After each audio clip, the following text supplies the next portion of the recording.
Asian paints ഇനി പൂവച്ചലിലും. ലോകോത്തര ബ്രാൻഡുകളായ Berger, Asian, MRF, SD, Polmax, Edison തുടങ്ങിയ കമ്പനികളുടെ പെയിന്റ്സും പോളിഷിംഗ് ഐറ്റംസും പെയിന്റിംഗ് ആക്സസറീസിന്റെയും വർണ്ണാഭമായ ശേഖരം. Colours paints and CP paints, Poovachal. Phone 9440690253 8921786695.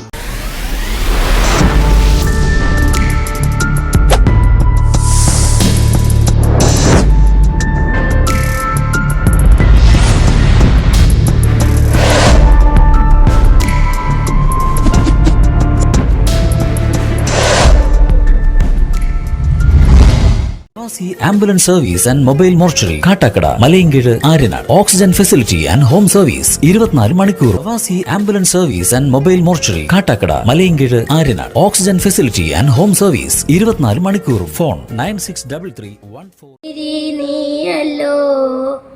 പുസ്തകം തരും സ്നാനവും നീയല്ലോ, പുല്ലുമാടവും പൂവണി മേടയും എൻ കരറിൽ കൊടിയിരിക്കണമേ. എൻ്റെ പാദം വിടരാതിരിക്കുവാൻ എന്നും എന്നിൽ കൃപ ചൊരിയണമേ. പൂവച്ചൽ ഗ്രാമപഞ്ചായത്തിലെ കുഴക്കാട് വാർഡ് കുടുംബശ്രീ ADS സംഗമം പൂവച്ചൽ UP സ്കൂളിൽ നടന്നു. പൂവച്ചൽ ഗ്രാമപഞ്ചായത്ത് പ്രസിഡന്റ് T. സനൽകുമാർ ഉദ്ഘാടനം ചെയ്ത ചടങ്ങിൽ മുതിർന്ന അംഗം കുഞ്ഞികൃഷ്ണപിള്ളയെ ആദരിച്ചു.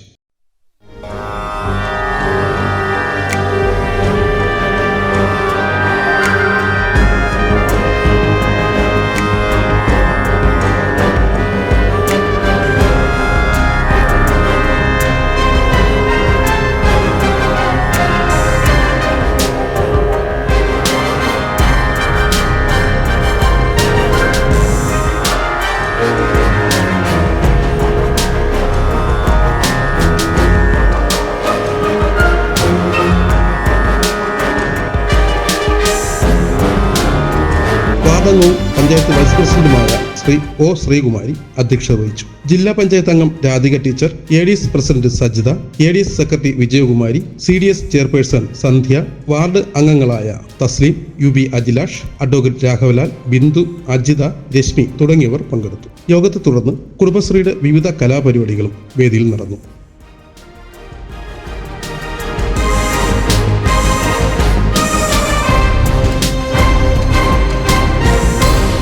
നിങ്ങളിൽ പലരും ഈ കുടുംബശ്രീയുടെ ആരംഭഘട്ടം മുതൽ കുടുംബശ്രീയിൽ അംഗമായി അതിൻ്റെ ഭാഗമായി അതിൻ്റെ പാത പിന്തുടർന്ന് വന്നവരാണ്. കുടുംബശ്രീ എന്ന പ്രസ്ഥാനം കേരളത്തിലെ സ്ത്രീ സമൂഹത്തിനിടയിൽ വരുത്തിയിട്ടുള്ള മാറ്റം ഇന്ത്യയിലെ മാത്രമല്ല ലോകരാജ്യങ്ങൾ പോലും അംഗീകരിക്കപ്പെട്ടിട്ടുള്ള ഒരു പൊതു തത്വമാണ്. കുടുംബശ്രീ എന്ന സംവിധാനത്തെക്കുറിച്ച് പഠിക്കാൻ, കുടുംബശ്രീയെ അനുകരിക്കാൻ സംസ്ഥാനത്തിന് പുറത്തുനിന്ന് മറ്റ് പല സംസ്ഥാനങ്ങളിൽ നിന്നും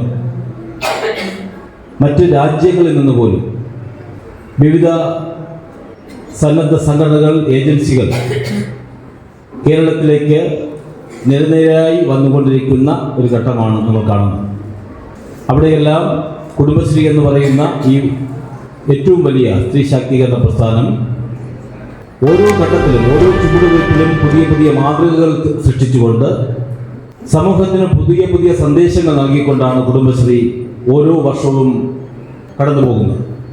എന്തുകൊണ്ടെന്നാൽ കാലഘട്ടത്തിനനുസരിച്ചുള്ള മാറ്റം, മനുഷ്യൻ ഉൾക്കൊള്ളുന്ന മാറ്റം കുടുംബശ്രീയുടെ പ്രവൃത്തി പദങ്ങളിലും ഉണ്ടായില്ല എങ്കിൽ കുടുംബശ്രീ ഒരു പക്ഷേ നമുക്ക് മറ്റു പൊതു സമൂഹത്തിൽ പിടിച്ചു നിൽക്കാൻ കഴിയാത്ത ഒരു ഘട്ടത്തിലേക്ക് വരുമായിരുന്നു.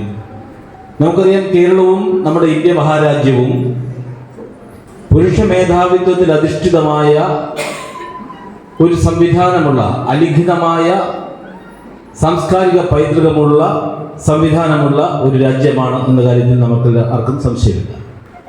എല്ലാത്തിലും പുരുഷനാണ് മേൽക്കൈ. പുരുഷൻ പറയുന്നത് സ്ത്രീ അനുസരിക്കണം, പുരുഷൻ പറയുന്നതനുസരിച്ച് സ്ത്രീ ചലിക്കാവൂ. ആ ഒരു നിലവാരം, ആ ഒരു നിലപാട് ഇന്ത്യയിലാകെ പൊതുവെ അംഗീകരിച്ചിട്ടുള്ള ഒരു പൊതു തത്വമാണ്. ആ തത്വസംഹിതയുടെ അടിസ്ഥാനത്തിലാണ് സ്ത്രീ കുടുംബത്തിൽ വീടിന്റെ 4 ചുമരുകൾക്കുള്ളിൽ അടങ്ങി ഒതുങ്ങി പുരുഷൻ കൊണ്ടുവരുന്ന അധ്വാനിച്ചു വരുന്ന സമ്പത്ത് അത് കൈകാര്യം ചെയ്യുകയും മക്കളെ പ്രസവിക്കുകയും മക്കളെ പോറ്റി വളർത്തുകയും ചെയ്യുക എന്നുള്ളതാണ് സ്ത്രീയുടെ കർമ്മം എന്നതാണ് നമ്മുടെയൊക്കെ ഒരു പൊതു ധാരണ. അതിൽ നിന്നെല്ലാം വ്യത്യസ്തമായി കാലാകാലങ്ങളിൽ വന്ന മാറ്റങ്ങൾക്കനുസൃതമായി ഇന്ത്യയിൽ 19-ാം നൂറ്റാണ്ടിലുണ്ടായ നവോത്ഥാന മാറ്റം, ആ മാറ്റത്തിന്റെ ഭാഗമായി സമൂഹത്തിലാകെ ഉണ്ടായ ചലനങ്ങൾ, ആ ചലനങ്ങൾ ഉൾക്കൊണ്ടുകൊണ്ട് ഇന്ത്യയിലെ സ്ത്രീ സമൂഹത്തിലും പുതിയ പുതിയ ചിന്തകൾ ഉണർന്നു വന്നു. അങ്ങനെ പല സ്ത്രീകളും, ചുരുക്കം ചില സ്ത്രീകൾ, നമ്മുടെ സമൂഹത്തിൽ എടുത്തു പറയാൻ കഴിയുന്ന അപൂർവം ചുരുക്കം ചില സ്ത്രീകൾ സമൂഹത്തിന്റെ ഇത്തരത്തിലുള്ള ചിന്താധാരയോട് എതിർപ്പ് പ്രകടിപ്പിക്കാൻ തുടങ്ങി. അങ്ങനെ ആ എതിർപ്പുകളെ അതിജീവിക്കാൻ, എതിർപ്പുകൾക്കെതിരെ വന്ന പ്രശ്നങ്ങളെ അതിജീവിക്കാൻ ഒരുപാട് വെല്ലുവിളികൾ നേരിടേണ്ടി വന്ന ധീര വനിതകൾ നമ്മുടെ ഇന്ത്യ ചരിത്രത്തിലുണ്ട്. അപ്പോൾ ആ ഘട്ടമെല്ലാം കഴിഞ്ഞ് ഇന്ത്യ വീണ്ടും ഒരു പടകിലേക്ക് വന്നു. ഇന്ത്യ സ്വതന്ത്രമായി ഇന്ത്യയുടെ വികസനത്തിന് വേണ്ടി വിവിധ പഞ്ചവത്സര പദ്ധതികൾ വന്നു. ആ പഞ്ചവത്സര പദ്ധതികൾ ഒന്നൊന്നായി ഇന്ത്യയിൽ നടപ്പിലാക്കി വരുമ്പോഴാണ് കേരളത്തിൽ 9-ാം പഞ്ചവത്സര പദ്ധതി കാലം. 9-ാം പഞ്ചവത്സര പദ്ധതി കാലത്ത് ഈ പഞ്ചവത്സര പദ്ധതി ജനങ്ങളുടെ പങ്കാളിത്തം കൂടുതൽ ഉറപ്പാക്കിക്കൊണ്ട് നമ്മുടെ രാജ്യത്തിന്റെ, നമ്മുടെ നാടിന്റെ വികസനം കൂടുതൽ സമ്പുഷ്ടമാക്കണം. അതിന് ജനങ്ങൾ നേരിട്ട് വികസന പ്രക്രിയയിൽ ഇടപെടണം. നാടിന്റെ വികസന ആവശ്യങ്ങൾ, നാടിന്റെ പ്രശ്നങ്ങൾ, ഓരോ കുടുംബത്തിന്റെയും വ്യക്തികളുടെയും ആവശ്യങ്ങൾ നേരിട്ട് ഭരണാധികാരികളോട് പറയാനും ആ ആവശ്യങ്ങൾ കൃത്യമായി ഏതൊക്കെയാവണം, എങ്ങനെ നടപ്പിലാക്കണമെന്നുള്ള അത് നടപ്പിലാക്കേണ്ട അധികാരം അത് പഞ്ചായത്ത് രാജ് ആക്ട് നിലവിൽ വന്നതിന് ശേഷം പഞ്ചായത്ത് രാജ് ആക്ടിന് പ്രകാരം ഇന്ത്യയിൽ കേരളത്തിലാണ് ആ ഒരു ജനാധിപത്യ പ്രക്രിയ പൂർണ്ണമായി നടപ്പിലാക്കാൻ വേണ്ടി ശ്രമിച്ചത് 9-ാം പഞ്ചവത്സര